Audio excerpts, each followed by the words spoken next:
Hey guys, my name is Yasmina and welcome back to my channel. We are finally in fall, my favorite season, and honestly, no other season makes me want to read, just curl up on the couch with a blanket and a nice cup of tea and a candle in the background and read as much as fall does.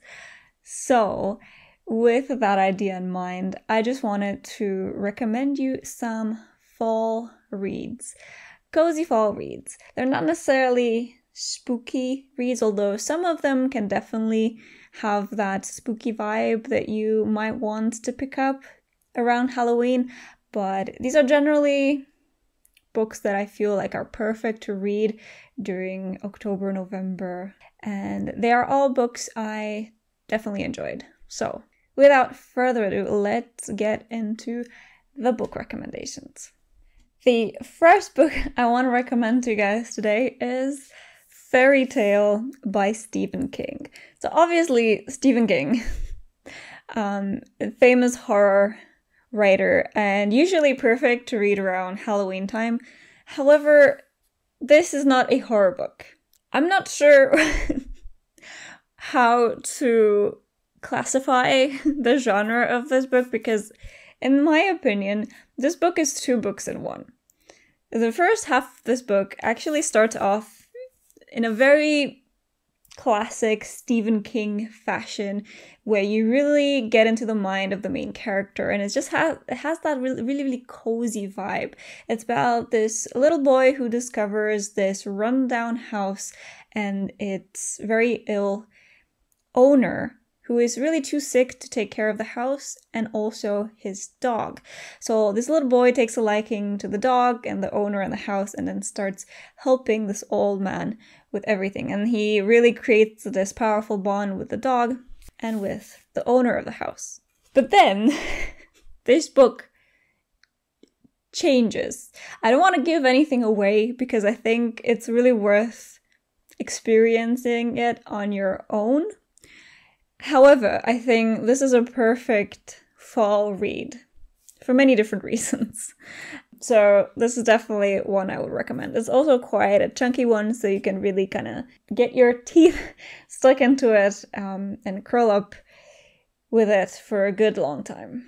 Then I have a book I actually read, I can't remember, a couple of years ago for Halloween in a kind of Halloween reading vlog. I will link that vlog down in the description if you're interested, but I ended up absolutely loving this book, and that is A Dowry of Blood by S.T.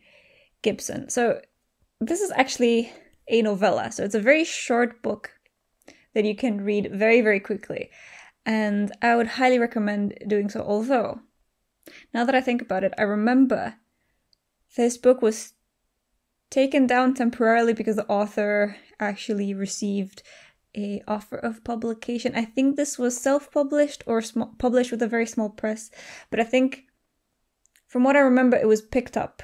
I will update on this video later to let you know if you can actually pick up this book right now, if it was republished or not.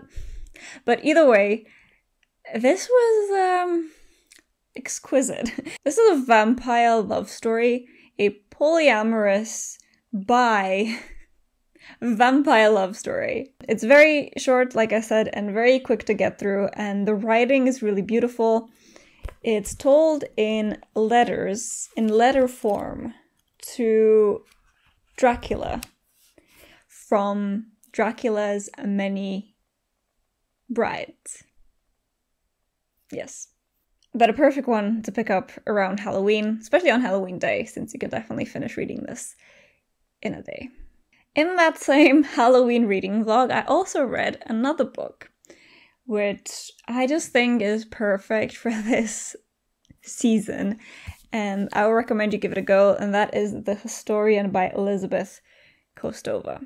And it's kind of a dark academia reimagining of Dracula. It's about this historian who finds this mysterious book in an old library, a really old book. And there's kind of secrets written in this book. And then she goes on an adventure to figure out the secrets from this book. That's all I'll really say, because again, I feel like this is one of those books where I don't want to spoil too much, but I just think the atmosphere of reading this book fits perfectly with fall. Next up, I want to recommend a book. It's actually a duology that I really have not seen many people talk about, but I absolutely loved the first book when I read it. And that book is The Devouring Grey by Christine Lynn Herman. So this is, oh my gosh, I loved this book. If you like Stranger Things, the Netflix series, you will like this book. This is essentially a young adult Stranger Things. It's about this small town in America and these kids, or these young adults, who discover the monsters that lurk in the history and in very much the present time of this small village. And yeah, they take on this quest of defeating these monsters. And I've only read the first one, but actually I have the sequel here as well. It's called The Deck of Omens, and I'm actually planning on reading this one, the sequel, this fall as well, because I loved the first book so much. And yeah, if you kind of like that whole vibe of Stranger Things, you know, kids or young adults banding together to solve a small town monster mystery, look no further. Then I have a middle grade novel, and this is City of Ghosts by Victoria Schwab.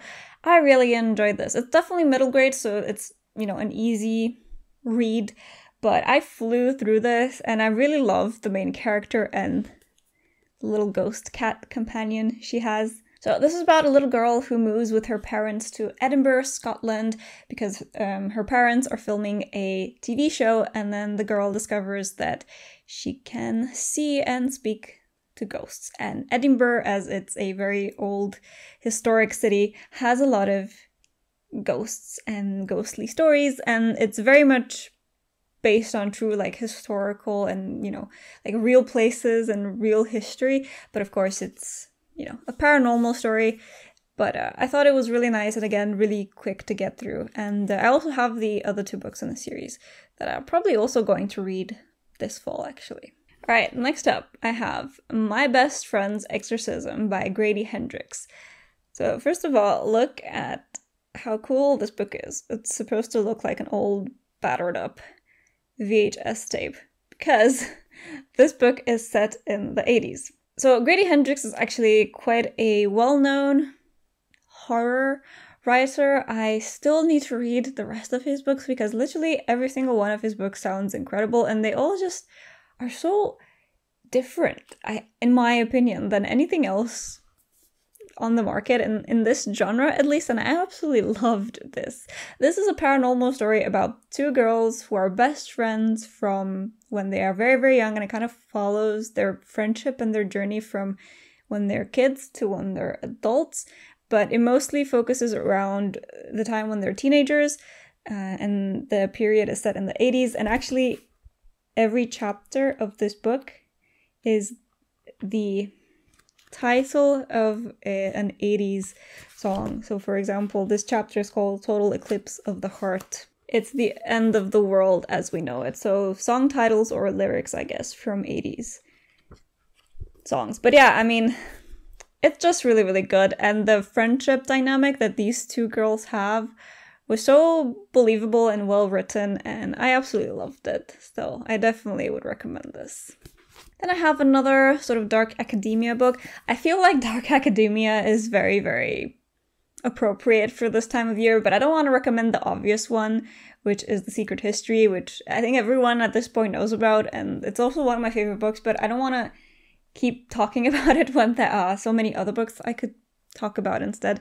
But this is We Were Villains by M.L. Rio, and this is one of those books that is always recommended when you search for books similar to The Secret History, and that's one of the reasons I definitely picked this up. This is about a group of theater students in college, and specifically Shakespeare students. So their entire study is focused around Shakespeare's works, and they have to act out all of Shakespeare's plays during the course of this book. And similarly to The Secret History, it's a kind of very dark student group where a lot of dark things start happening. Personally, I'm not a theater geek and I'm not that familiar with Shakespeare's works, but there's a lot of Shakespearean quotes in here, and there's a lot of kind of comparisons between the Shakespeare drama and the story that happens in this book. So I feel like if you really, really like Shakespeare, you're definitely going to probably get a lot more out of this than I did. But even for me, who, someone who's not very familiar with that, I still enjoyed it for the dark academia that it was, and I think it's a great read for this time of year. Another duology that I feel like is not talked about a lot, but which, again, I really enjoyed, is Give the Dark My Love by Beth Revis. So this is the first book, and I also read the sequel and the finale, I guess, which is Bid My Soul Farewell.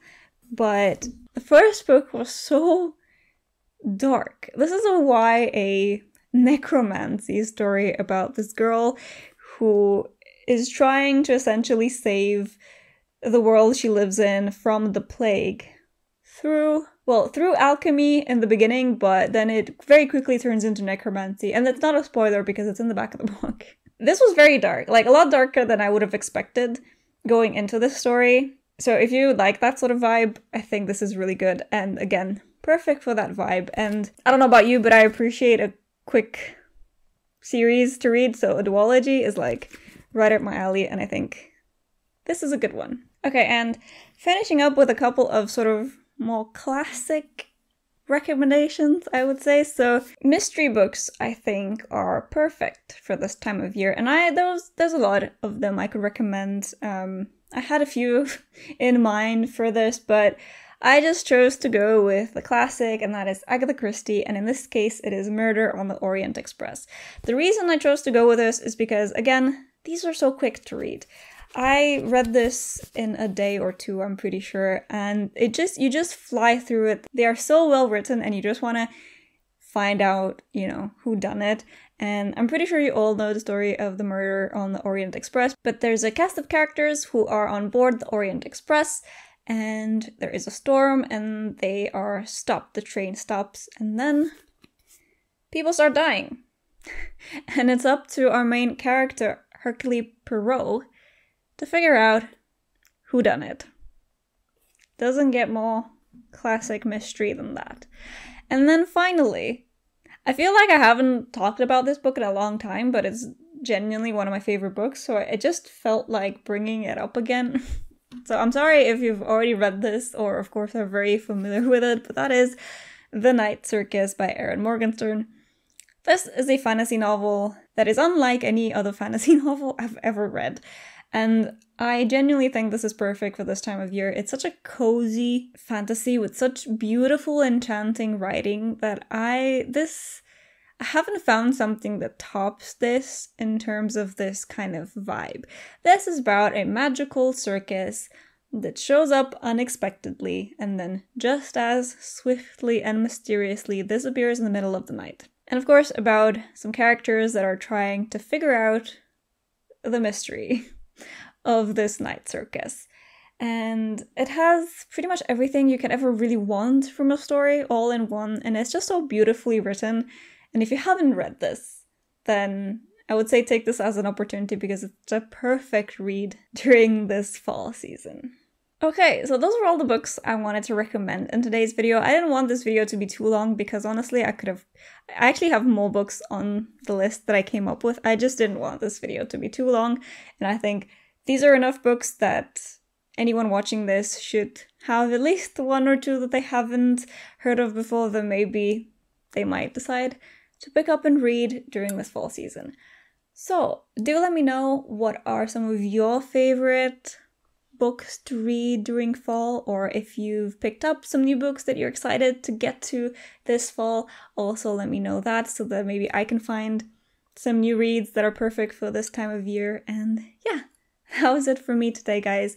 Thank you so much for watching. I hope you have a great day, and I'll see you next time with a new video. Bye!